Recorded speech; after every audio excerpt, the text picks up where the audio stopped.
চোটের কারণে মাঠে ছিলেন না কিলিয়ান এমবাপ্পে, কিন্তু তার অভাব টের পেতে দিলেন না তরুণ স্প্যানিশ স্ট্রাইকার গঞ্জালো গার্সিয়া। তার দুর্দান্ত হ্যাটট্রিকে রিয়াল বেটিসকে 5-1 গোলে উড়িয়ে দিয়েছে রিয়াল মাদ্রিদ। ম্যাচের বাকি দুটি গোল করেন অ্যাসেন্সিও আর ফ্রান গার্সিয়া। বেটিসের হয়ে একমাত্র গোল করেন কুচো হার্নান্দেজ।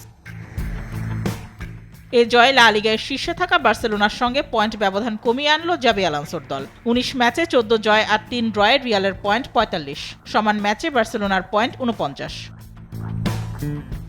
এদিকে ইংলিশ প্রিমিয়ার লিগে জয়ের সম্ভাবনা জাগিয়েও হতাশ করল লিভারপুল। ফুলহ্যামের বিপক্ষে 2-2 গোলে ড্র করে অলরেডরা। রোজকার সাধারণ খাবার এখন হবে অসাধারণ। প্রাণ স্বাদের মশলা, স্বাদ বাড়ায়, ঘ্রাণ ছড়ায়। শুরুতে মাঠের লড়াইয়ে এগিয়ে থেকেও 17 মিনিটে হ্যারি উইলসনের গোলে পিছিয়ে পড়ে আর্নে স্লটের দল। বিরতির পর ফ্লোরিয়ান ভির্টসের গোলে সমতায় ফেরে লিভারপুল। যোগ করার সময়ে গাকপো অলরেডদের এগিয়ে দিলেও শেষ মুহূর্তে হ্যারিসনের গোলে পয়েন্টে ভাগ বসায় ফুলহ্যাম। প্রিমিয়ার লিগের আরেক ম্যাচে পয়েন্ট ভাগাভাগি করেছে ম্যানচেস্টার সিটি ও চেলসি। ইতিহাদে ম্যাচের প্রথমার্ধে টিজানি রেইন্ডার্সের গোলে এগিয়ে যায় সিটিজেনরা।